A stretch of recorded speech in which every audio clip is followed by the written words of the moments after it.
Shalom saudara-saudara yang terkasih dalam Tuhan. Selamat hari Minggu dan puji syukur pada Tuhan. Kita boleh datang menghadap Tuhan kembali, beribadah walaupun masih secara online. Kiranya segala kemuliaan boleh bagi Tuhan di tempat maha tinggi. Saya undang semua jemaat untuk bangkit berdiri. Mari mengambil waktu teduh sejenak di hadapan Tuhan. Dengarkanlah Mazmur dari 1 Tawarik 16 ayat 23-27. Bernyanyilah bagi Tuhan, hai segenap bumi, kabarkanlah keselamatan yang daripadanya dari hari ke hari. Ceritakanlah kemuliaannya di antara bangsa-bangsa dan perbuatan-perbuatan yang ajaib di antara segala suku bangsa. Sebab besar Tuhan dan terpuji sangat, dan lebih dahsyat Ia daripada segala Allah. Sebab segala Allah bangsa-bangsa adalah berhala, tetapi Tuhanlah yang menjadikan langit. Keagungan dan semarak ada di hadapannya, kekuatan dan sukacita ada di tempatnya. Mari kita datang hadapan Tuhan. Kita mulai ibadah ini dalam nama Allah Bapa, Allah Putra, Allah Roh Kudus. Kita naikkan pujian bagi Allah Tritunggal.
Persembahan bala kerajaan Tuhan. Haleluya, persembahan bala kerajaanmu diletakkan siang malam di hadapan tahtanya. Haleluya, haleluya, di hadapan tahtanya. Mari kita berdoa.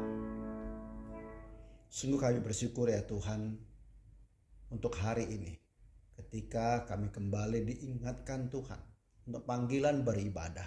Sungguh terima kasih ya Allah untuk segala sesuatu yang sudah Tuhan lakukan bagi kami, untuk setiap pembelajaran, untuk setiap banyak kemenangan yang sudah Tuhan berikan bersama dalam menghadapi pencobaan, untuk setiap persahabatan Tuhan dalam kami menjalani pergumulan kami. Terima kasih ya Bapa, keluarga, pekerjaan, usaha, untuk setiap hal yang kami terus doakan. Kami datang kepada Tuhan, sungguh Allah yang boleh sucikan, kuduskan kami. Biarlah Allah boleh berkenan atas ibadah kami pada hari ini. Terpujilah Tuhan di atas segala-galanya, biarlah nama-Mu boleh dimuliakan. Dalam nama Tuhan Yesus kami berdoa dan menyerahkan diri kami ibadah ini untuk segala sesuatu yang boleh mendukung dan jaringan internet. Dalam nama Tuhan. Amin. Mari kita tetap berdiri, kita bacakan pengakuan iman rasuli secara bersama-sama. Aku percaya pada Allah, Bapa yang Maha Kuasa, Khalik langit dan bumi, dan kepada Yesus Kristus, Anak yang tunggal Tuhan kita, yang dikandung dari Roh Kudus, lahir dari anak darah Maria, yang menderita sengsara di bawah pemerintahan Pontius Pilatus, disalibkan, mati dan dikuburkan, turun ke dalam kerajaan maut. Pada hari yang ketiga bangkit pula dari antara orang mati, naik ke sorga, duduk di sebelah kanan Allah Bapa yang Maha Kuasa. Dan dari sana Ia akan datang untuk menghakimi orang yang hidup dan yang mati. Aku percaya pada Roh Kudus, Gereja Kudus dan Am, persekutuan orang kudus, pengampunan dosa, kebangkitan lagi dan hidup yang kekal. Amin. Berilah hormat kepada Allah.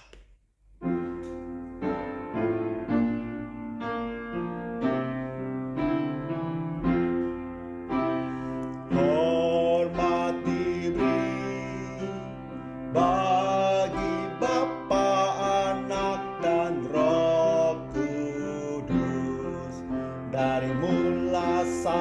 sampai sekarang dan seterusnya. Termulia, amin. Berilah hormat padaku, berilah hormat pada Allah, berilah hormat padaku, patut pujilah terus. Puji Allah memberi berkat, puji Allah segala bangsa, puji Allah yang tertinggi, puji Bapa, Putra, dan berilah hormat padaku, berilah hormat padaku. Mulia, mulia, mulia, mulia, berilah hormat padanya. Mulia, mulia, mulia, mulia, berilah hormat padanya. Berilah hormat padaku, berilah hormat pada Allah, berilah hormat padaku, patut pujilah terus. Puji Allah memberi berkat, puji Allah segala bangsa, puji Allah yang tertinggi, puji Bapa, Putra, dan Roh. Berilah hormat padaku, berilah hormat padaku. Mulia, mulia, mulia, mulia, berilah hormat padanya. Mulia, mulia, mulia, mulia, berilah hormat padanya. Firman Tuhan dari Mazmur 86 ayat 5 mengatakan, sebab Engkau ya Tuhan baik dan suka mengampuni dan berlimpah kasih setia bagi semua orang yang berseru padamu. Mari kita berdoa, mengakui dosa kita dan minta ampun kepada Tuhan. Kami datang kepada Tuhan dalam setiap kelemahan kami dan memohon pengampunan dari Tuhan. Dosa-dosa pikiran kami, dosa-dosa perkataan kami, dosa-dosa tindakan kami, hal-hal yang terus-menerus kami lakukan dan kami tidak bertobat, sungguh Tuhan ampuni kami. Hal-hal yang menjijikan Tuhan, hal yang menjadi murka Tuhan, hal yang membuat Engkau menahan berkat-Mu, sungguh Tuhan ampuni kami. Bapa, biarlah kami boleh berkenan atas ibadah ini dan Kau boleh berkati Tuhan untuk firman Tuhan diberitakan. Kami boleh menjadi alat Tuhan setelah ibadah hari ini. Tuhan perkenankan diri kami. Dalam nama Tuhan Yesus kami naikkan doa pengakuan dosa ini. Amin. Silakan duduk saudara terkasih dalam Tuhan. Kita akan membaca Alkitab kita yang hari ini diambil dari Amsal 8 ayat 22 sampai 31. Mari kita baca bersama-sama walaupun di rumah ya. Jadi kita baca bersama-sama Amsal 8 dari 22 sampai 31. Tuhan telah menciptakan aku sebagai permulaan pekerjaannya, sebagai perbuatannya yang pertama-tama dahulu kala. Sudah pada zaman purbakala aku dibentuk pada mula pertama sebelum bumi ada. Sebelum air samudra raya ada, aku telah lahir. Sebelum ada sumber-sumber yang syarat dengan air. Sebelum gunung-gunung tertanam dan lebih dahulu daripada bukit-bukit aku telah lahir. Sebelum ia membuat bumi dengan padang-padangnya atau debu dataran yang pertama. Ketika ia mempersiapkan langit, aku di sana. Ketika ia menggaris kaki langit pada permukaan air samudra raya. Ketika ia menetapkan awan-awan di atas dan mata air samudra raya meluap dengan deras. Ketika ia menentukan batas kepada laut supaya air jangan melanggar titanya. Dan ketika ia menetapkan dasar-dasar bumi, aku ada sertanya. Sebagai anak kesayangan, setiap hari aku menjadi kesenangannya dan senantiasa bermain-main di hadapannya. Aku bermain-main di atas muka buminya dan anak-anak manusia menjadi kesenanganku. Saudara yang terkasih, sebelum kita masuk dalam doa syafaat, hari ini kita akan berdoa untuk 3 hal. Yang pertama kita berdoa untuk kasus Omikron yang beberapa kota sudah mulai turun, namun ada yang sudah mulai naik di beberapa provinsi berbeda. Kita berdoa kiranya Tuhan boleh memberikan hikmat bijaksana bagi semua pemerintah. Ya, kita berdoa juga untuk ketegangan yang terjadi beberapa hari lalu ya, mengenai Rusia dan Ukraina, mengenai NATO dan segala macamnya. Mari kita berdoa untuk hal tersebut, kiranya Tuhan boleh beranugerah pada kita semua. Ketika kita berdoa untuk gereja kita, di mana kita berusaha dan mengupayakan untuk adanya ibadah ucapan syukur pertama nanti tanggal 13 Maret di gereja kita, kiranya Tuhan boleh menolong, memberikan hikmat dan menyertai setiap rencana-rencana kita. Mari kita berdoa. Sebelum kita naikkan doa itu, kita mau naikkan suatu pujian. Kuatkanlah hatimu lewati setiap persoalan.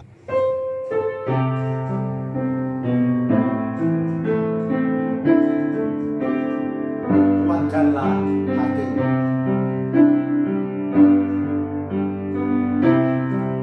Kuatkanlah hatimu lewati setiap persoalan. Tuhan Yesus selalu menopangmu. Jangan berhenti harap padanya.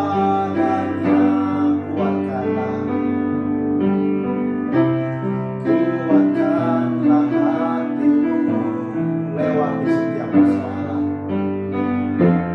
Lewati setiap persoalan. Tuhan Yesus selalu menopangmu. Jangan berhenti harap padanya. Tuhan pasti sanggup. Tangannya takkan terlambat untuk mengangkatmu. Tuhan masih sanggup. Percayalah, Dia tak tinggalkanmu. Sekali lagi, kuatkanlah hati kita semua. Kuatkanlah hatimu lewati setiap persoalan. Tuhan Yesus selalu menopangmu. Jangan berhenti harap padanya. Tuhan pasti sanggup. Tangannya takkan terlambat untuk mengangkatmu. Tuhan masih sanggup. Percayalah, Dia tak tinggalkan. Tuhan pasti sanggup. Tuhan pasti sanggup. Tangannya takkan terlambat untuk mengangkatmu. Tuhan masih sanggup. Percayalah, Dia tak tinggalkan. Percayalah, Dia tak tinggalkanmu. Percayalah, Dia tak tinggalkan. Percayalah. Percayalah, Dia tak tinggalkan. Mari kita berdoa bersama-sama untuk menutup sapa ini. Tuhan, kami mau kembali datang padamu, kembali menyerahkan pada Tuhan untuk kasus Omikron yang terus ada di beberapa negara. Even di Indonesia, Tuhan, ada beberapa kota yang sudah turun, ada beberapa kota yang baru naik kasusnya. Kami semua berdoa untuk hikmat bijaksana dari pemerintah, dari kita semua sebagai anak manusia. Kiranya Allah yang menolong kami, tenaga medis, itu orang-orang yang berhubungan dengan lab, mereka semua tangan Tuhan. Kami bersyukur untuk orang yang sudah sembuh. Kami berdoa untuk mereka yang sedang sakit. Kami mau menyerahkan juga untuk mereka ada yang meninggal, dan berdoa untuk keluarga yang berduka cita. Sungguh Tuhan, tolonglah Bapa, biarlah kami boleh melihat anugerah Tuhan di balik pandemi ini.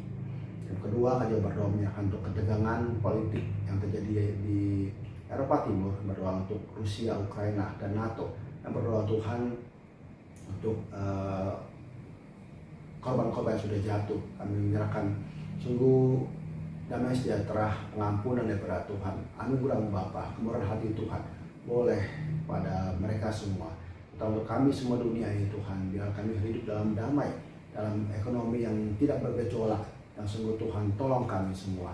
Kami hanya bisa minta tolong pada Tuhan saja. Ketika kami berdoa juga menyerahkan untuk kerja kami bersyukur untuk pimpinan Tuhan selama ini. Kami boleh melihat anugerah Tuhan nyata dari dana, dari pembangunan, dari izin. Terima kasih Tuhan, ketika kami merencanakan tanggal 13 Maret kami akan ada ibadah ucapan syukur. Biarlah Bapa yang menolong ketika itu boleh terjadi, terutama untuk kami semua Tuhan, jemaat-Mu Tuhan, kami semua untuk pengurus, kami semua untuk majelis, kami berdoa untuk semua hamba Tuhan. Biarlah ibadah ucapan syukur ini boleh melihat suatu pertumbuhan kami. Kami boleh melihat Tuhan sungguh besar. Kami boleh melihat hikmat Allah. Kami boleh melihat kedaulatan Tuhan. Biarlah kami boleh berserah, dan biarlah gedung ini ketika itu jadi bukan sebuah gedung fisik. Kami sungguh ada suatu kerohanian yang baru, pembangunan yang baru dalam setiap diri kami jemaat di gereja Kesempatan Hidup.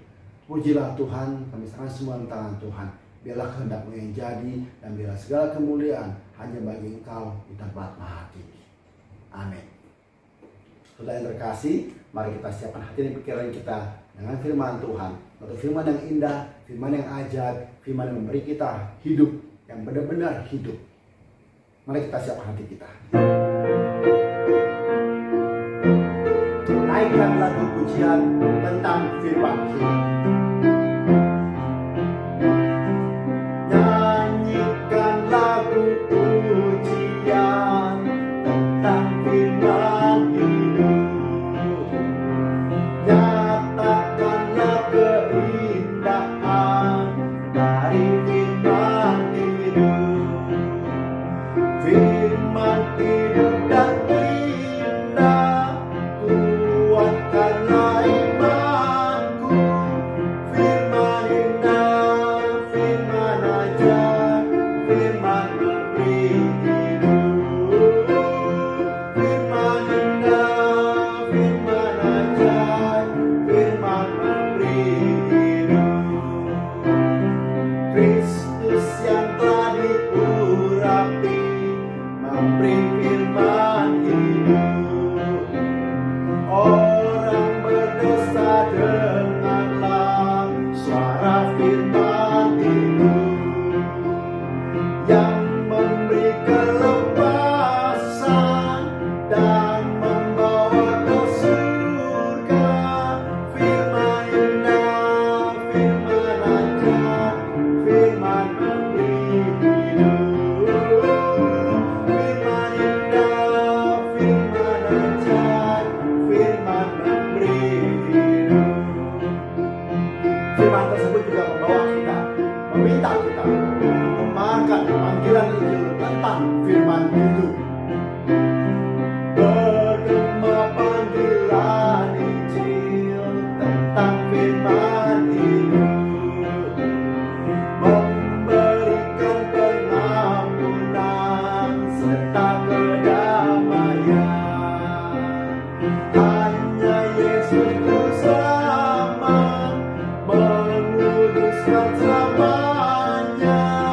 Firman indah, firman ajaib, firman memberi hidup. Firman indah, firman ajaib, firman memberi hidup.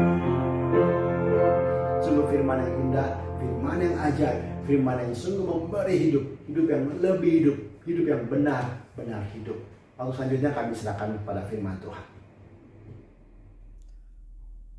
Selamat pagi saudara-saudara yang terkasih dalam Tuhan.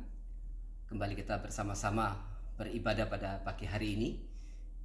kiranya saudara-saudara selalu berada di dalam damai sejahtera dan perlindungan dan penyertaan daripada Tuhan. Hari ini kita akan melanjutkan pembahasan daripada kitab Injil Matius. Baiklah, sebelum kita bersama-sama mendengarkan dan merenungkan firman Tuhan, mari kita masuk di dalam doa. Tuhan yang Maha Pengasih dan Maha Penyayang, sekali lagi kami datang ke hadapan Tuhan. Kami datang dengan satu kerinduan untuk menjalankan satu ibadah sebagaimana yang Tuhan sudah perintahkan kepada kami, yaitu supaya kami memiliki kehidupan yang tidak menjauhkan diri dari pertemuan-pertemuan ibadah Tuhan, supaya kehidupan kami boleh menjadi kehidupan yang menyatakan kemuliaan nama Tuhan. Dan kami bersukacita bersyukur untuk pagi hari ini sekali lagi Tuhan boleh membawa kami ke hadapan Tuhan untuk menikmati persekutuan ini. Kiranya apa yang akan kami nikmati dalam waktu ke depan ini benar-benar akan menjadi satu kekuatan bagi kami untuk membentuk kehidupan kami yang boleh semakin serupa dengan gambaran Kristus yang adalah Tuhan dan Juru Selamat kami. Supaya melalui kehidupan kami, keselamatan yang sudah Tuhan berikan kepada kami akan membuahkan buah-buah kemuliaan bagi nama Tuhan. Dan oleh karenanya kami memerlukan kekuatan pimpinan dan arahan daripada firman Tuhan. Karena kami menyadari berbagai kelemahan kami menyadari betapa dunia seringkali menawarkan jalan yang berbeda dengan apa yang sudah Tuhan berikan. Dan di tengah-tengah segala kemungkinan di mana kami boleh bisa terjatuh di dalam segala kesalahan dan dosa yang mendukakan hati Tuhan, sekali kami berharap bahwa ibadah pada pagi hari ini boleh membawa kami kembali ke dalam jalan Tuhan dan tetap akan memperkuat kami terus berjalan di dalam kesetiaan dan ketaatan kepada kehendak Tuhan. Mohon Tuhan berkati setiap hati yang datang pada pagi hari ini ke hadapan Tuhan. Tuhan sendiri akan berbicara, Tuhan sendiri akan menyatakan rencana dan kehendak Tuhan. Terima kasih Bapa, kiranya melalui ibadah ini nama Tuhan boleh dipermuliakan. Di dalam nama Tuhan Yesus Kristus kami sudah mengucap syukur dan berdoa. Amin. Nah, saudara-saudara sekalian, hari ini kita akan melanjutkan pembahasan daripada Injil Matius yang sudah kita bahas di dalam minggu lalu. Nah, minggu lalu kita sudah berbicara di Matius 7 ayat 12. Dan sekarang akan kita lanjutkan di dalam perikop yang sama, yaitu tentang jalan yang benar. Tapi hari ini kita akan membahas di ayat 13 dan ayat 14. Mari kita buka Alkitab kita bersama-sama di dalam Matius 7 ayat 13 dan 14. Saya akan bacakan buat saudara-saudara sekalian. Jalan yang benar, saya akan bacakan dari ayat 12. Segala sesuatu yang kamu kehendaki supaya orang berbuat kepadamu, berbuatlah demikian juga kepada mereka. Itulah isi seluruh hukum Taurat dan kitab para nabi. Masuklah melalui pintu yang sesak itu, karena lebarlah pintu dan luaslah jalan yang menuju kepada kebinasaan, dan banyak orang yang masuk melaluinya. Karena sesaklah pintu dan sempitlah jalan yang menuju kepada kehidupan, dan sedikit orang yang mendapatinya. Nah, saudara-saudara, bagian ini kemudian ditulis juga di dalam Injil Lukas ya. Mari kita baca juga tentang kurang lebih isi yang sama di dalam Lukas 13 ayat 22. Kita akan baca sampai dengan ayat yang ke-28. Siapa yang diselamatkan? Kemudian Yesus berjalan keliling dari kota ke kota dan dari desa ke desa sambil mengajar dan meneruskan perjalanannya ke Yerusalem. Dan ada seorang yang berkata kepadanya, "Tuhan, sedikit sajakah orang yang diselamatkan?" Jawab Yesus kepada orang-orang di situ, "Berjuanglah untuk masuk melalui pintu yang sesak itu. Sebab aku berkata kepadamu, banyak orang akan berusaha untuk masuk, tetapi tidak akan dapat. Jika tuan rumah telah bangkit dan telah menutup pintu, kamu akan berdiri di luar dan mengetok-ngetok pintu sambil berkata, 'Tuan, bukakanlah kami pintu.' Dan ia akan menjawab dan berkata kepadamu, 'Aku tidak tahu dari mana kamu datang.' Maka kamu akan berkata, 'Kami telah makan dan minum di hadapanmu dan engkau telah mengajar di jalan-jalan kota kami.' Tetapi ia akan berkata kepadamu, aku tidak tahu dari mana kamu datang. Enyalah dari hadapanku, hai kamu sekalian yang melakukan kejahatan. Di sanalah akan terdapat ratap dan kertak gigi apabila kamu akan melihat Abraham dan Ishak dan Yakub dan semua nabi dalam kerajaan Allah, tetapi kamu sendiri dicampakkan keluar. Nah, saudara, dua bagian ini membicarakan kurang lebih satu hal yang sama, ya. Di sini dikatakan tadi melalui pintu yang sesak, ya, melalui pintu yang sesak. Dan hari ini kita akan membicarakan saya beri tema khotbah pada hari ini, yaitu jalan yang benar, yaitu pintu yang dikatakan sesak, kemudian sempit, ya, sempit, sesak, sulit, sengsara, sedikit, dan selamat, ya. Jadi ada 6 S, ya. Jalan yang benar itu 6 S. S yang pertama adalah sempit, S yang kedua kemudian sesak, kemudian sulit, sengsara, sedikit, dan selamat. Nah, kita akan bahas 6 S ini satu persatu, ya. Yang pertama kita akan bahas dulu tentang yang sempit, ya. Dikatakan pintu yang sempit, ya, dan kemudian jalan yang sesak. Pintu yang sesak. Nah, saudara-saudara, tema soal kehidupan dan kematian itu sudah Alkitab katakan bahkan semenjak pertama kali, yaitu di dalam Kejadian 2, setelah Tuhan menciptakan segala sesuatu dan kemudian Tuhan menempatkan Adam dan Hawa di dalam taman itu, dan kemudian Tuhan berkata kepada Adam, semua buah boleh kamu makan di taman ini, tapi buah yang di tengah-tengah taman itu, buah pengetahuan yang baik dan yang jahat itu, janganlah kau makan. Sebab pada hari engkau memakannya, engkau pasti akan mati. Nah, istilah mati itu kemudian kalau kita balik perintah itu dalam arti kalau Adam taat kepada Tuhan, maka dia akan menemukan kehidupan.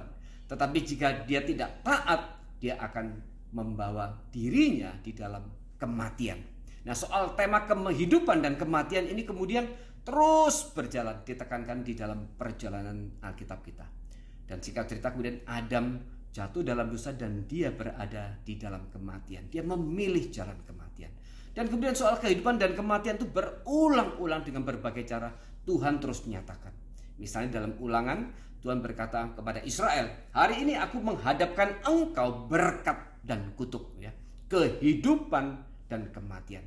Jika engkau taat, berkat akan datang, kehidupan akan datang kepada mereka. Tetapi jika mereka tidak taat, maka kemudian kutuk itu, kematian itu akan tiba kepada mereka. Dan kemudian ini dikembangkan lebih lanjut di dalam istilah yang berbeda tetapi dengan maksud yang sama. Misalnya di dalam kitab Mazmur kemudian dikatakan ada 2 jenis orang, ya, orang fasik dan orang benar. Dan kemudian di sepanjang kitab Mazmur itu istilah fasik dan benar ini kemudian tersebar di sepanjang Alkitab, ya. Jalan orang fasik itu menuju kepada kematian, sedangkan jalan orang benar itu menuju kepada kehidupan, ya. Dan kemudian di istilah lain juga dikatakan orang-orang jahat, orang-orang yang mencintai dosa, orang-orang yang mencintai kejahatan, dan kemudian orang-orang yang mencintai kehidupan, yaitu orang-orang benar. Nah, kemudian tema itu kemudian Yesus ulangi sekali lagi di dalam bagian yang sudah kita baca tadi. Ya, Yesus berkata, masuklah melalui pintu yang sesak itu, karena lebarlah pintu dan luaslah jalan yang menuju kepada kebinasaan, dan banyak orang yang masuk melaluinya.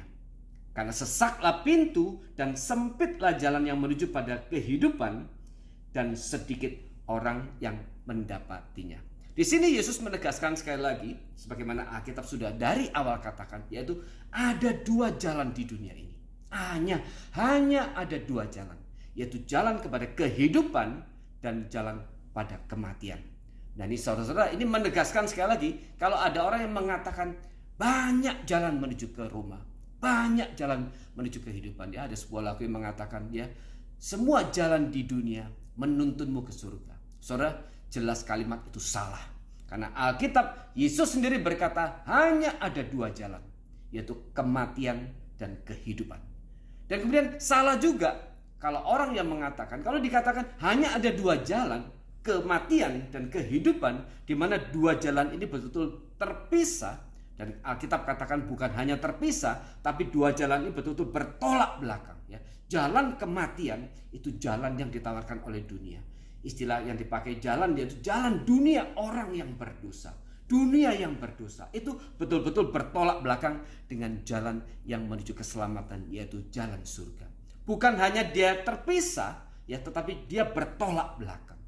Nah, saudara-saudara, dua jalan yang bertolak belakang ini, jalan Tuhan dan jalan dunia, jalan orang benar dan jalan orang fasik, jalan kehidupan dan jalan kematian ini berarti apa? Dua jalan ini tidak mungkin bisa ditempuh sekaligus bersama-sama. Tidak mungkin. Tidak ada jalan ketiga, ya, yang kemudian orang berkata, mungkinkah aku bisa menikmati dua-dua? Ya, karena orang banyak sekarang termasuk orang Kristen yang tidak ingin kehilangan kenikmatan kehidupan di dunia, dan dia berpikir bahwa dia bisa raih jalan itu dua-dua. Sambil dia mungkin melayani Tuhan, sambil dia menikmati jalan dunia. Ya. Yesus berkata, engkau tidak bisa menyembah kepada dua tuan. Engkau tidak bisa menyembah kepada Bapa dan juga kepada Mamon. Mamon itu dewa uang, ya, dewa harta. Nggak bisa itu dua-dua. Harus hanya pilih salah satu. Ini sekali lagi menegaskan bahwa dua jalan ini betul-betul bertolak belakang. Bertolak belakang, bukan jalan seiring seperti mungkin rel kereta api, ya, yang kalau seperti rel kereta api terpisah, tetapi mereka berjalan seiring. Dan karena mungkin jalan seiring, kita berpikir, oh, jalan kaki kananku bisa aku taruh di rel sebelah kanan dan kaki kiriku bisa aku taruh di rel sebelah kiri, sehingga kemudian menapak dua-dua. Ya, banyak orang berpikir bahwa aku bisa menikmati dua jalan ini sekaligus bersama-sama. Karena sambil melayani Tuhan, tapi dia juga melihat jalan dunia ini kayaknya begitu nikmat, menawarkan begitu banyak keindahan, kesenangan dan macam-macam, dan akhirnya dia tidak rela meninggalkan, dan dia berpikir dia bisa jalan itu dua-dua. Saudara, waktu seseorang menjalani dua-dua jalan itu berarti dia sedang memilih jalan orang fasik, yaitu dia sedang memilih jalan kematian. Dia sedang memilih jalan dunia yang berdosa. Karena sekali lagi, itu sesuatu yang tidak mungkin, karena jalan Tuhan dengan jalan dunia, jalan orang benar dan jalan orang fasik itu betul-betul yang bertolak belakang, dan mereka menuju pada arah yang berbeda. Nah, ini digambarkan sekali lagi bagaimana jalan orang benar itu yang sempit, ya, pintu yang sempit dan sesak itu, jalan yang sempit dan sesak itu bukan hanya kemudian terpisah, tapi dia jalan yang seakan melawan arus daripada perjalanan dunia. Kalau perjalanan dunia itu berjalan ke arah sana, ya, dan dia lebar jalannya dan ombaknya mungkin angin itu besar sekali, dan kemudian jalan kehidupan itu, jalan surga itu sempit sekali dan dia melawan arus. Itu melawan arus. Bukan hanya kemudian terpisah, dia satu arus tapi dia berbeda, tidak. Tapi digambarkan ini sebagai jalan yang sempit, sesak, dan kemudian dia melawan arus. Melawan arus daripada jalan dunia. Nah, saudara, ini problem yang memang kelihatannya secara real sepertinya banyak orang Kristen merasa, kok aku nggak mengalami ya. Kalau Yesus berkata jalan itu, pintu itu sempit dan sesak, apa yang dimaksud ya? Apakah kita menjadi orang Kristen, apalagi kita yang hidup di tengah-tengah kota atau negara yang dalam kutip sepertinya tentram ya, seperti Indonesia, meskipun ya Indonesia, saudara, minggu lalu saya bertemu dengan satu lembaga yaitu Open Doors ya. Lembaga ini khusus melayani orang-orang Kristen yang teraniaya, orang-orang Kristen yang dianiaya karena imannya.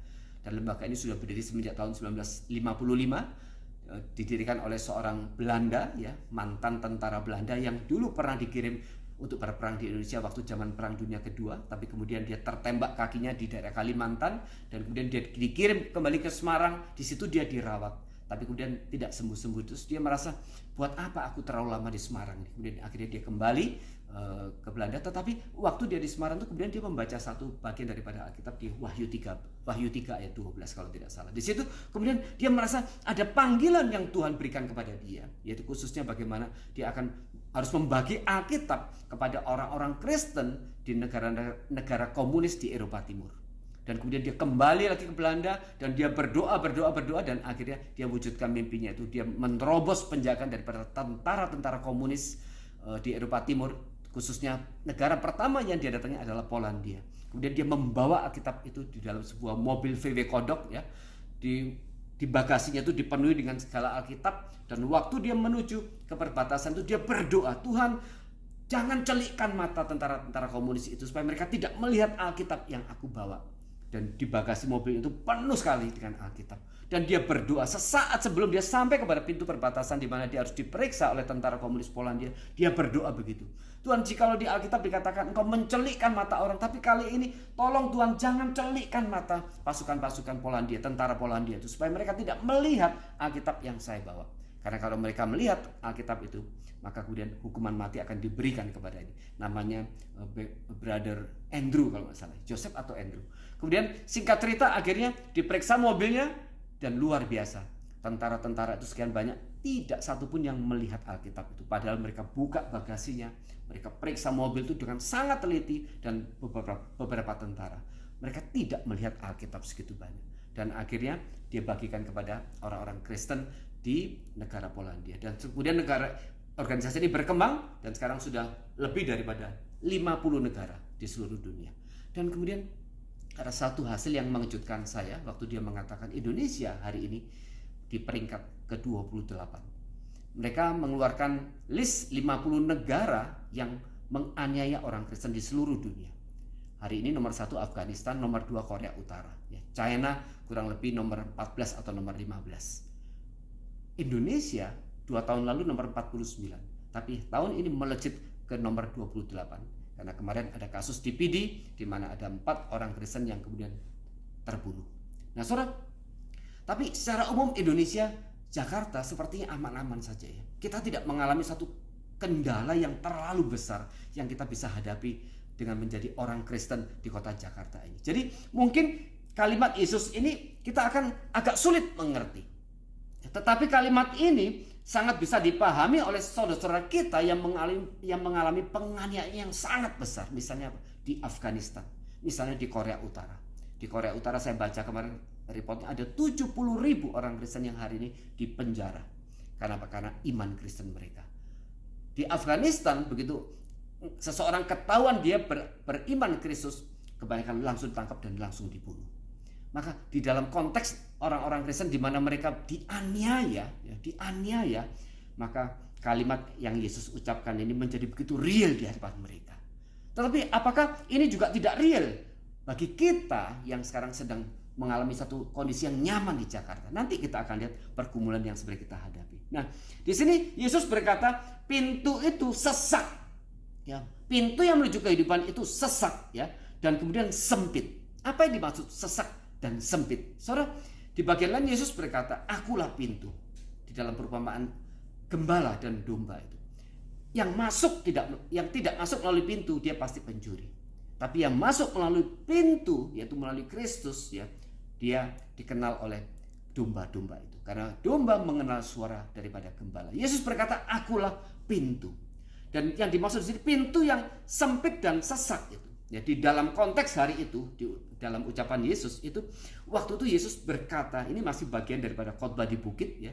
Dan khotbah di bukit banyak yang menafsirkan hari itu juga Yesus dalam beberapa kalimat dia mengkhususkan itu kepada orang-orang Farisi, kepada orang-orang Farisi.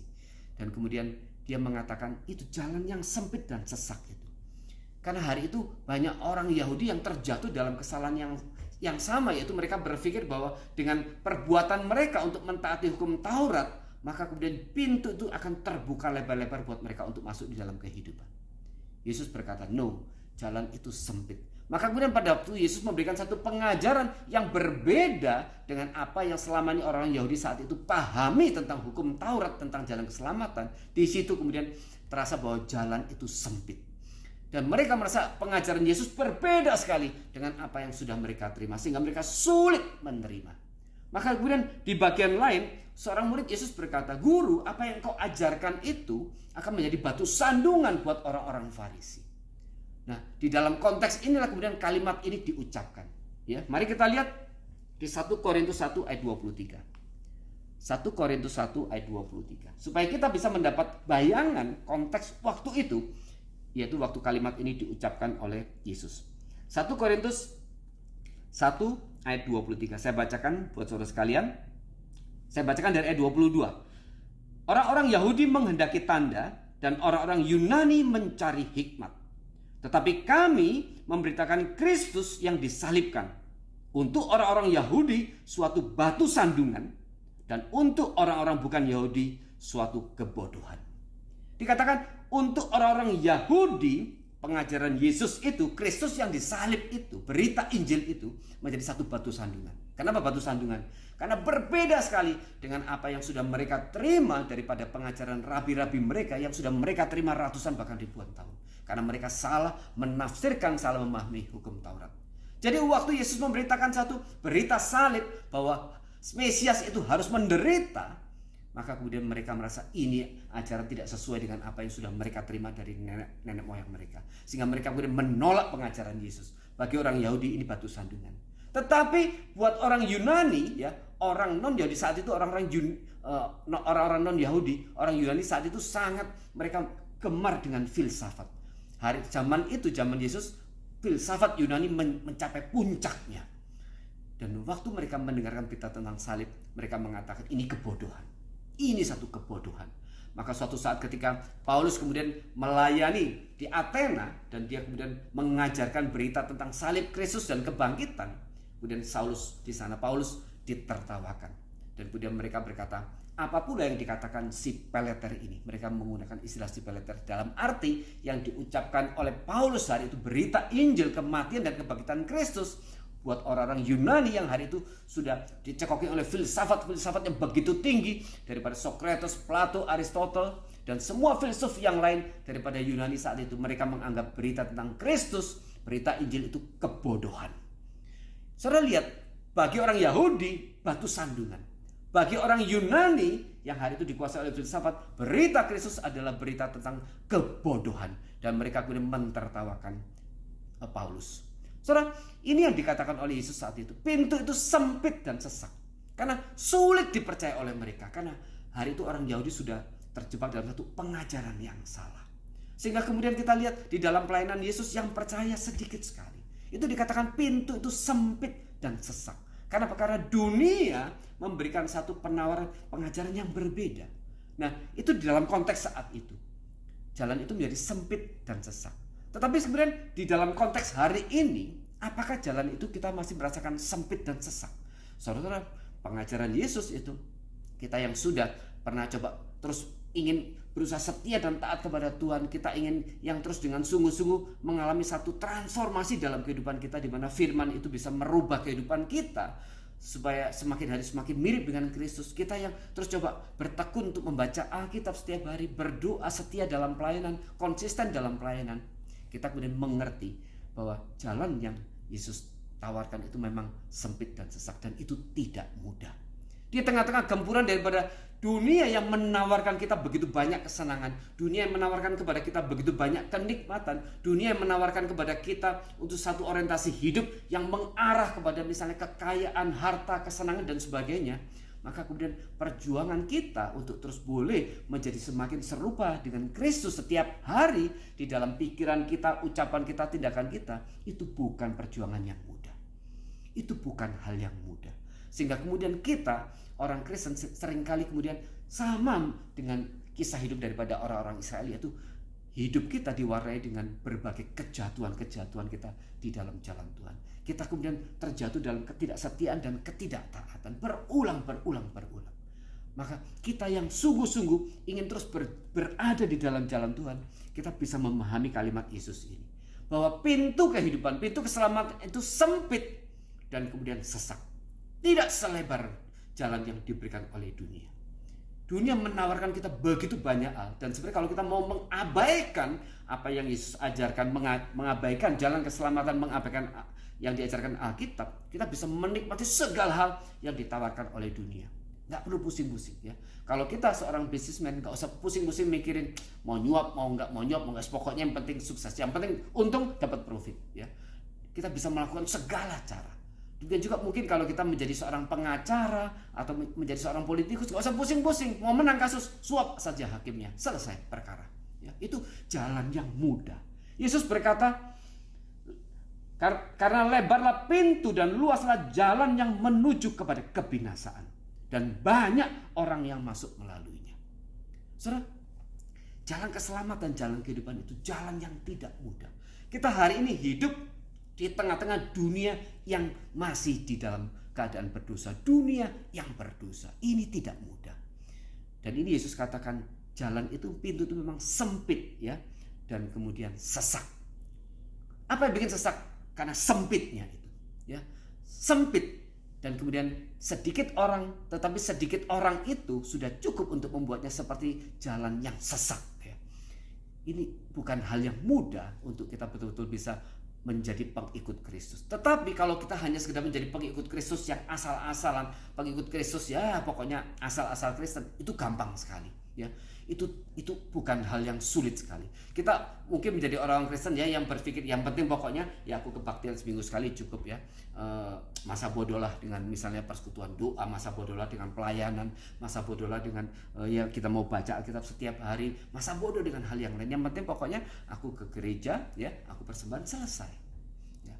Kalau memang buat orang seperti ini memang jalan itu terasa ya lebar ya dan kemudian luas ya. Tidak ada tantangan sama sekali bagaimana kita menjadi orang Kristen.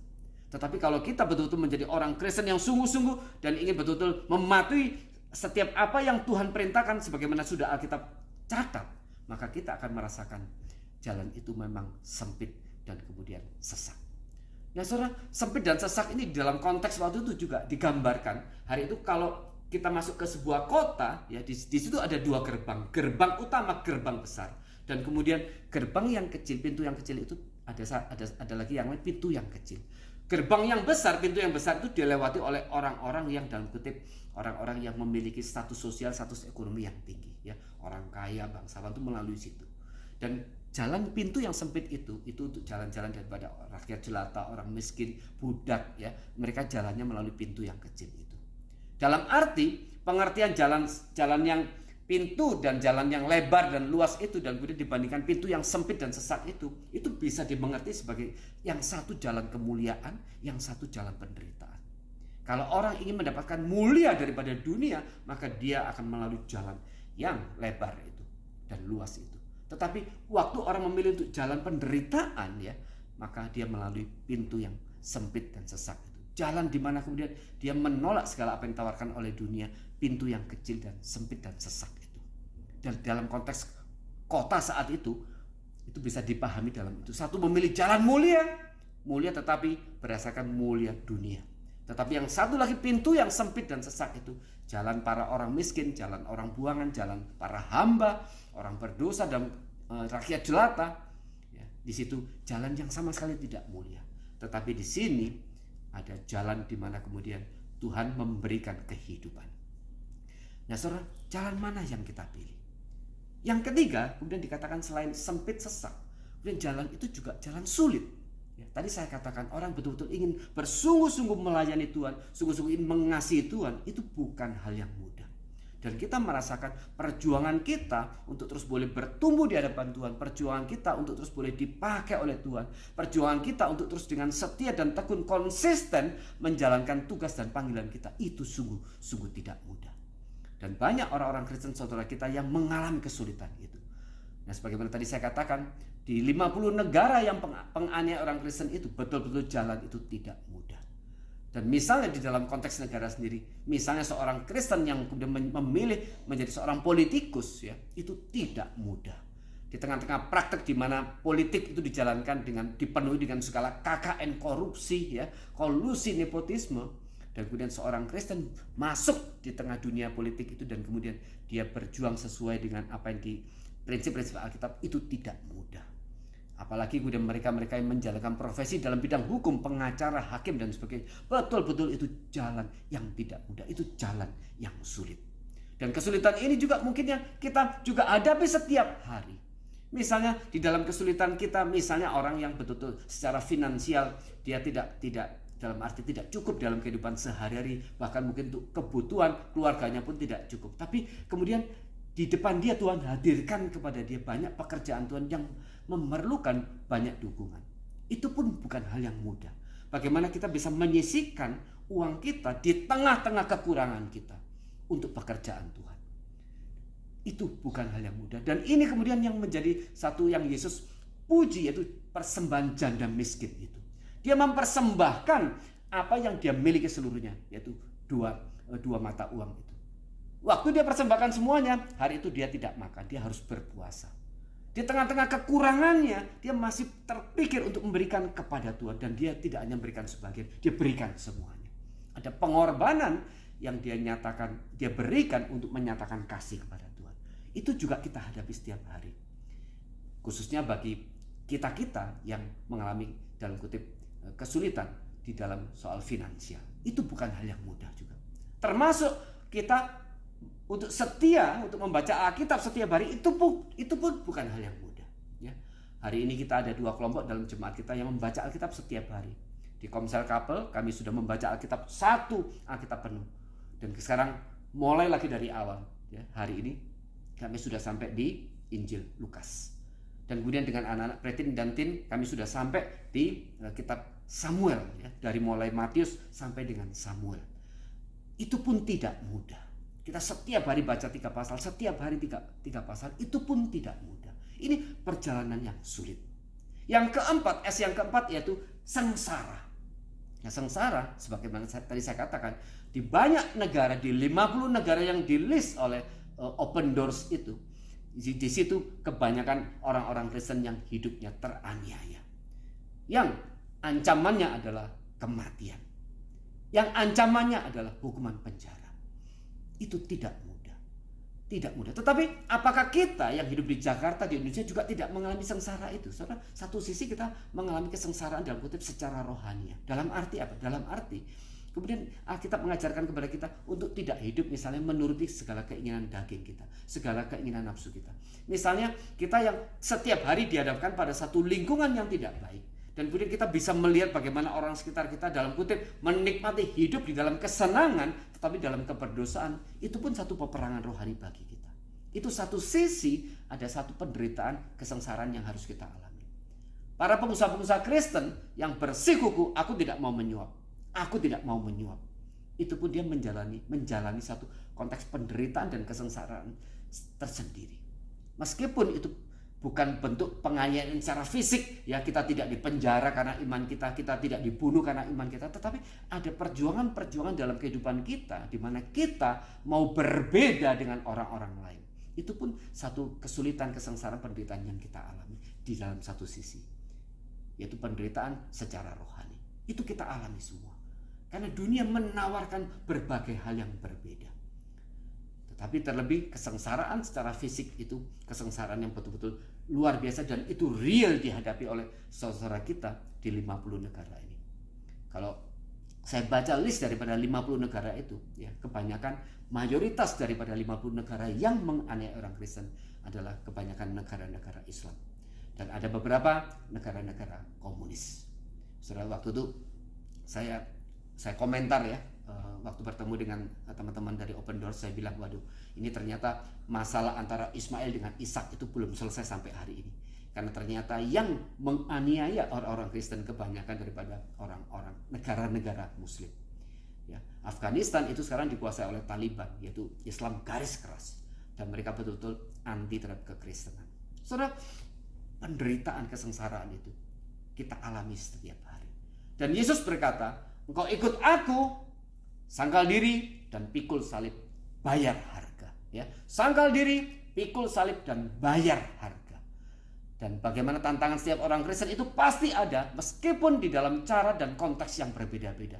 Ada selalu salib yang harus kita pikul, ada selalu jalan kesengsaraan yang kita alami, di mana kita harus bayar harga, di mana kita harus sangkal diri. Ya, tadi saya katakan minimal kita menyangkal diri untuk tidak ingin hidup menurut keinginan daging, menurut cara-cara dunia yang setiap hari kita saksikan di depan mata kita. Ya, khususnya di Indonesia di mana korupsi dan sebagainya belum beres. Seakan-akan kemana-mana kita harus suap, kemana-mana kita harus supaya jalannya mulus, maka kita harus bayar ini dan sebagainya. Itu tantangan real yang kita hadapi. Ini jalan yang sengsara, sulit dan juga sengsara. Ya, tetapi Alkitab juga berkata bahwa penderitaan itu juga karunia. Ya. Ya, dikatakan Paulus berkata, sebab kepada kita bukan hanya dikaruniakan untuk percaya, tetapi juga untuk menderita. Penderitaan itu sebuah karunia. Nah, saudara, itu 4 S pertama ya. Sempit, sesak, sulit, sengsara. Sekarang kita sampai kepada S yang kelima, yaitu sedikit ya. Dan karena keempat hal ini ya, sempit, sesak, sulit dan sengsara, maka kemudian yang selamat itu hanya sedikit. Ya, dikatakan banyak yang dipanggil, tetapi sedikit yang dipilih. Ya, sedikit yang dipilih. Yesus berkata, masuklah melalui pintu yang sesak, dan itu karena lebarlah pintu dan luaslah jalan yang menuju kepada kebinasaan, dan banyak orang yang masuk melaluinya. Artinya banyak orang yang lebih memilih pintu dan jalan yang luas itu, yang mereka tidak tahu akhirnya menuju pada kebinasaan. Karena mereka hanya berpikir sederhana, hidup untuk senang-senang. Nikmati saja hidupmu hari ini, bersenang-senanglah ya. Tapi mereka tidak tahu ujungnya adalah kepada kebinasaan. Dan karena itu Yesus berkata banyak yang menuju ke sana, karena mereka hanya berpikir untuk senang-senang hari ini, hidup hari ini. Tapi mereka tidak berpikir panjang bahwa di tengah dunia yang fana ini nanti pada akhirnya akan penghakiman. Dan kemudian nanti akan menuju pada kehidupan yang kekal. Di situ sekali lagi hanya ada 2 tempat ya, surga dan neraka. Surga dan neraka. Maka jalan yang sekarang ini, jalan dunia, jalan yang sempit, yang sesak itu menuju ke satu tempat. Demikian juga jalan yang luas, jalan yang lebar itu yang menuju kepada kebinasaan itu juga menuju ke satu tempat. Dan sekali lagi hanya ada 2 jalan, dan nanti pada akhirnya hanya ada 2 tempat. Saudara, yang diselamatkan sedikit. Sedikit sekali. Itu juga yang ditegaskan Yesus tadi di mana? Di kitab Lukas ya. Di ayat 23, Lukas 13 ayat 23, dan ada seorang yang berkata kepadanya, Tuhan, sedikit sajakah orang yang diselamatkan? Jawab Yesus kepada orang-orang di situ, berjuanglah untuk masuk melalui pintu yang sesak itu. Sebab aku berkata kepadamu, banyak orang akan berusaha untuk masuk, tetapi tidak akan dapat. Di sini dikatakan, ya, yang selamat itu sedikit. Dan bukan hanya sedikit, tapi kemudian Yesus berkata, ada satu kata yang istilah yang muncul dalam Lukas tapi yang tidak muncul di Matius, yaitu apa? Kata berjuanglah. Berjuanglah masuk melalui pintu yang sempit itu. Dalam arti kita menuju pada untuk sampai pada keselamatan itu juga sebuah perjuangan. Ini bukan jalan yang mudah. Bukan jalan yang mudah. Oleh karena itu istilah perjuangan ini bukan hanya kemudian menjadikan orang Kristen yang penting pokoknya ya terima Tuhan, selesai, selamat masuk surga, selesai. Tidak. Itu berarti ada satu perjuangan yang dilakukan, bukan saja kemudian untuk kita percaya, tetapi setelah kita percaya ada jalan yang harus kita lalui, di mana di situ dikatakan jalan keselamatan ya. Kemudian dikatakan di Filipi, kerjakanlah keselamatanmu ya, kerjakanlah keselamatanmu dengan takut dan gentar. Artinya percaya kepada Yesus itu bukan hanya perkara aku pokoknya percaya terima Yesus selesai, tidak. Karena itu hanya satu pintu, dan kemudian di sana setelah pintu itu ada jalan. Nanti ini saya akan bahas di bagian akhir ya. Saudara, sedikit yang diselamatkan. Sedikit yang diselamatkan. Misalnya di dalam perjanjian lama, di masa pembuangan itu, ketika jutaan orang dari Yerusalem, Yehuda diangkut ke Babel ya, dan kemudian tahun 539 ketika Babel ditaklukkan oleh Persia, kemudian Tuhan menggerakkan Raja Koresi, Raja Persia, kemudian berkata, pulanglah dan bangunlah bait Allah. Jelas sekali perintah yang diberikan kepada Raja Koresi, yaitu untuk memulangkan orang-orang Yahudi kembali ke Yerusalem. Untuk apa? Untuk membangun bait Allah. Tetapi yang pulang tidak sampai 55.000. Dari jutaan orang Yahudi yang tinggal di pembuangan di Babel itu, yang pulang hanya 55.000, tidak sampai 55.000. Gelombang pertama kurang lebih hanya 52.000, gelombang kedua tidak sampai 3.000. Hanya tidak sampai 55.000. Itu menggambarkan sedikit yang diselamatkan, sedikit yang peduli dengan jalan keselamatan. Dan Alkitab kemudian menegaskan itu berkali-kali. Mari saudara, di bagian ini kita berhati-hati. Mari kita berhati-hati, karena sekali lagi sedikit yang diselamatkan. Dan percaya kepada Yesus itu bukan hanya perkara aku percaya selesai. Tidak, tetapi setelah percaya kita dituntut untuk apa? Untuk terus mengerjakan keselamatan itu dengan setia, dengan tekun. Untuk terus berani bayar harga, berani pikul salib, berani sangkal diri. Maka di bagian ini kita lihat istilah pintu dan jalan itu. Di sini ada dua pemahaman. Yang pertama, ada yang menggabungkan. Pintu dan jalan itu adalah satu pengertian, satu maksud yang ingin disampaikan. Yaitu apa? Ikut Yesus. Ikut Yesus itu bukan jalan yang mudah. Itu jalan yang sempit dan sesak. Tetapi juga ada yang menafsirkan begini. Pintu dan jalan itu dua hal yang berbeda. Pintu itu pada saat orang percaya kepada Kristus, dan kemudian jalan itu adalah jalan waktu yang harus dia lalui, seseorang lalui setelah dia percaya. Setelah dia percaya kepada Kristus, maka kemudian dia akan memelihara hidupnya di dalam kesetiaan dan ketaatan dan menjadikan hidupnya sebagai ibadah yang sejati di hadapan Tuhan. Di mana dia dituntut untuk menggenapkan panggilannya, melayani Tuhan, kemudian memberikan yang terbaik kepada Tuhan, selalu mengutamakan Tuhan. Dan ada banyak hal yang orang Kristen setelah percaya dia harus kerjakan. Nah, ini penafsiran yang kedua. Pintu itu Kristus. Dan jalan itu adalah bagaimana orang setelah percaya kepada Kristus harus menjalani kehidupannya. Dan dua-dua ini semua, pintu maupun jalan itu sama-sama sempit dan sesak. Dan ini bukan hal yang mudah. Saudara, saya lebih ingin memahami dalam pengertian yang kedua ini. Yaitu pintu dan jalan itu. Itu seperti dua hal yang berbeda. Pintu waktu kita percaya kepada Kristus. Jalan itu setelah kita percaya, bagaimana kita harus menjalani kehidupan kita di dalam kesetiaan dan ketaatan kepada Tuhan. Itu dua-dua bukan hal yang mudah. Ya. Saudara, kita sudah bahas 5S. Ya. Sempit, sesak, sulit, sengsara, dan sedikit. Ya. Sedikit sekali yang akan diselamatkan. Nah, terakhir kita akan bahas S yang ke-6, yaitu apa? Selamat. Ya. Mari kita buka Alkitab kita di Yohanes 10 ayat 9. Akulah pintu, barang siapa masuk melalui aku, ia akan selamat. Dan ia akan masuk dan keluar dan menemukan padang rumput. Sekali lagi, akulah pintu, barang siapa masuk melalui aku, ia akan selamat. Dan ia akan masuk dan keluar dan menemukan padang rumput. Saudara, di balik semua kesulitan itu, yang pintu ya, yang dikatakan sempit, sesak, sulit, sengsara, sedikit, tetapi di balik itu semua ada padang rumput yang hijau, ada mata air yang mengalir yang akan terus memberikan kesegaran kepada kita selama-lamanya. Yaitu apa? Keselamatan ketika itu diberikan kepada kita dengan sempurna pada waktu setelah Yesus datang kedua kali, maka kemudian kita akan hidup bersama-sama dengan Tuhan sampai selama-lamanya. Dikatakan Yerusalem yang baru itu, dia dipenuhi dengan taman dan di mana-mana ada mata air, di mana buah kehidupan itu berbuah 12 kali 1 tahun. Setiap bulan dia berbuah, setiap bulan berbuah. Dikatakan di situ tidak ada lagi tangis dan air mata, tidak ada lagi penderitaan. Di sana yang ada hanya kemudian sukacita yang sempurna, kebahagiaan yang sempurna, hidup bersama-sama dengan Tuhan sampai selama-lamanya. Ini yang berada di balik 5S tadi itu. S yang terakhir adalah selamat. Dan kemudian kalau kita mau tambahkan mungkin satu S yang terakhir, S yang ketujuh, yaitu sukacita selamanya. Selamat, ya, sukacita selamanya. Ini yang Tuhan berikan kepada kita. Tapi hari ini kita masih berada di dalam apa?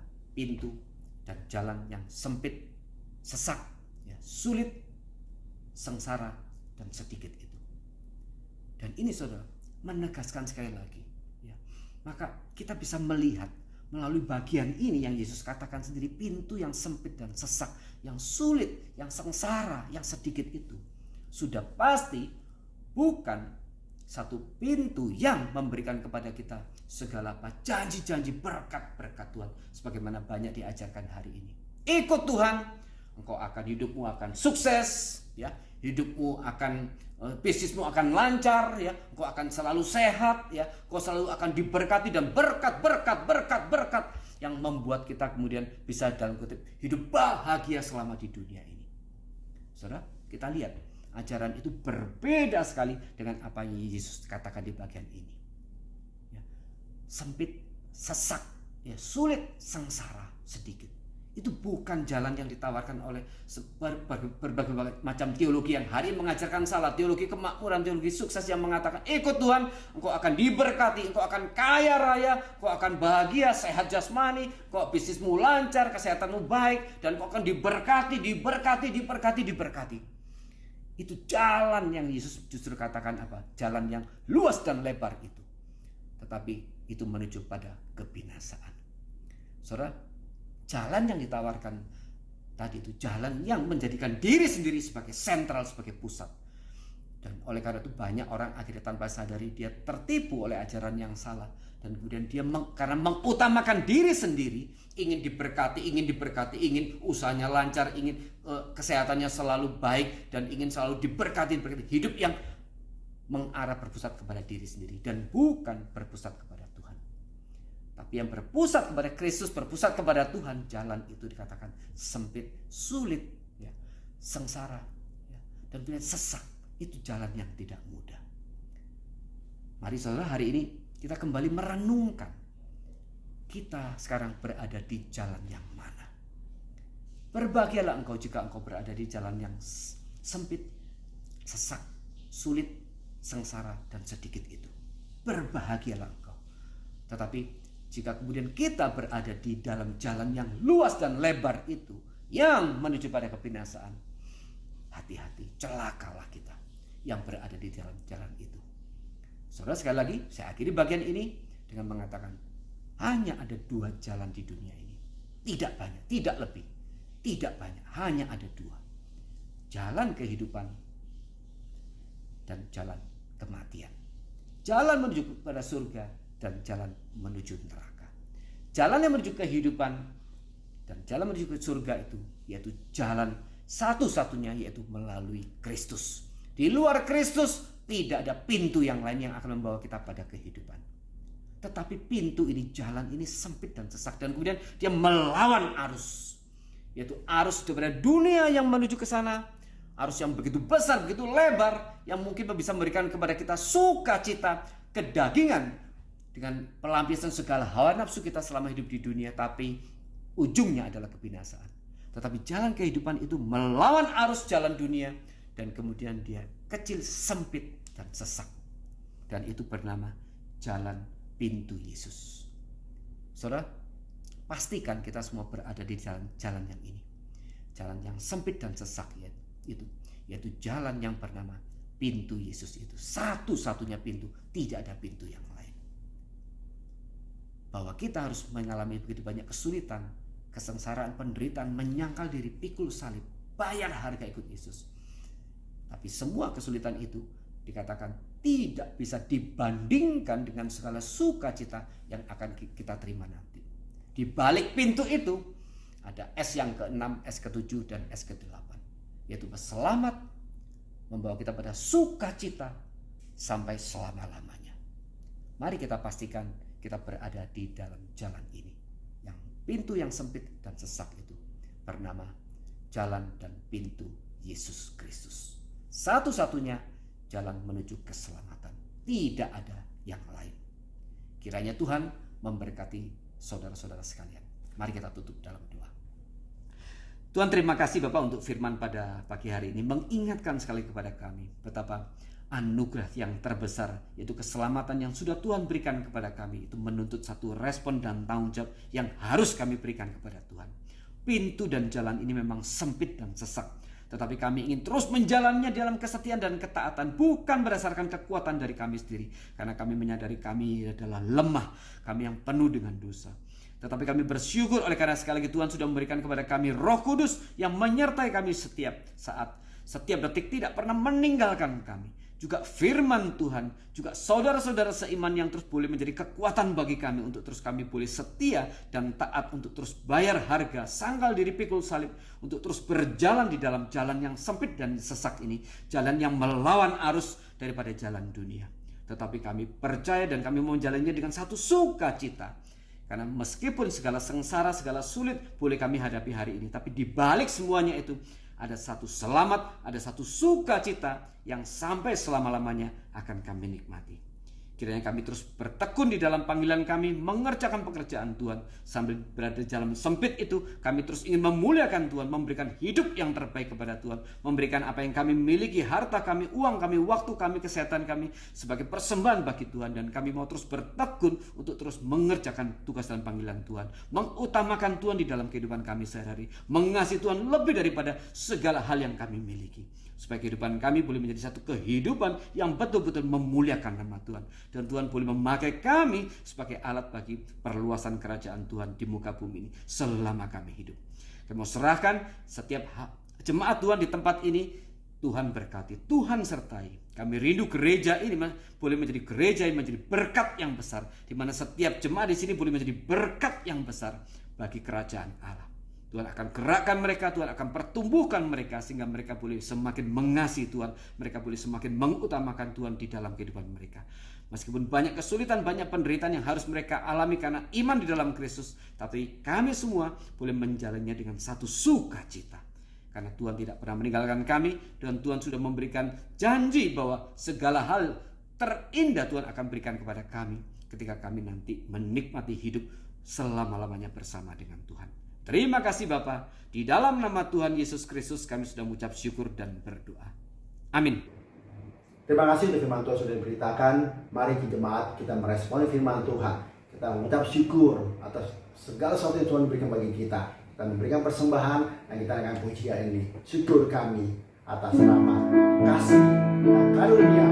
Tiada hari yang terlewat tanpa berkat dari Tuhan. Syukur kami atas rahmat, kasih, dan karunia-Mu. Tiada hari yang terlewat tanpa berkat dari-Mu. Apa arti syukur kami dibandingkan berkat?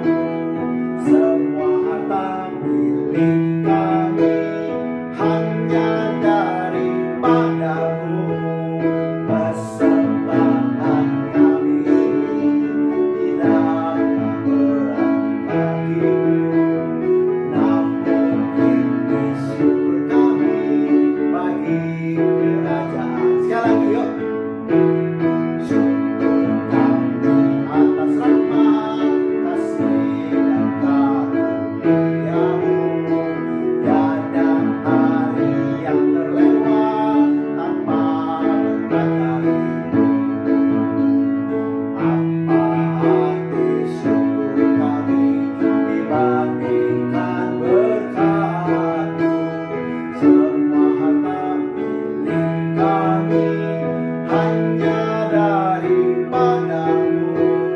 Persembahan kami ini tidaklah berarti bagi-Mu, namun ini syukur kami bagi kerajaan-Mu. Puji Tuhan, mari kita berdoa.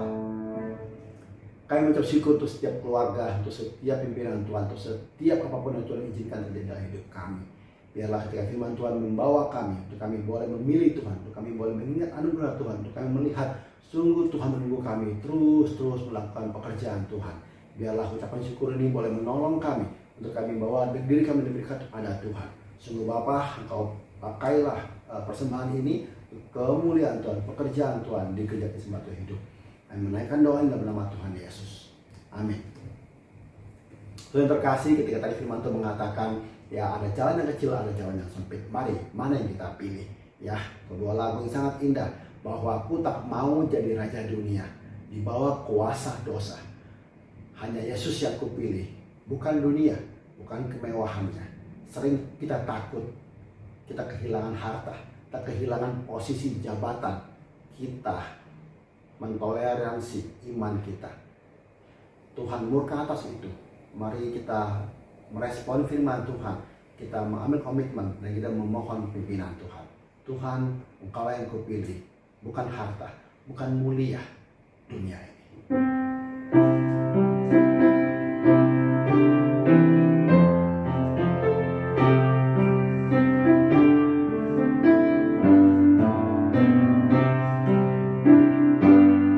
Yesus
datang kepada Tuhan dan haus dan takut akan Dia.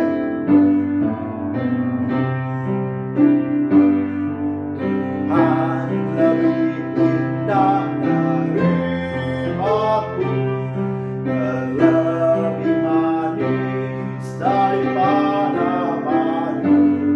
Dengan aku datang kepadamu, Tuhan sertaku, indahlah sungguh. Ku tak mau jadi raja dunia di bawah kuasa dosa.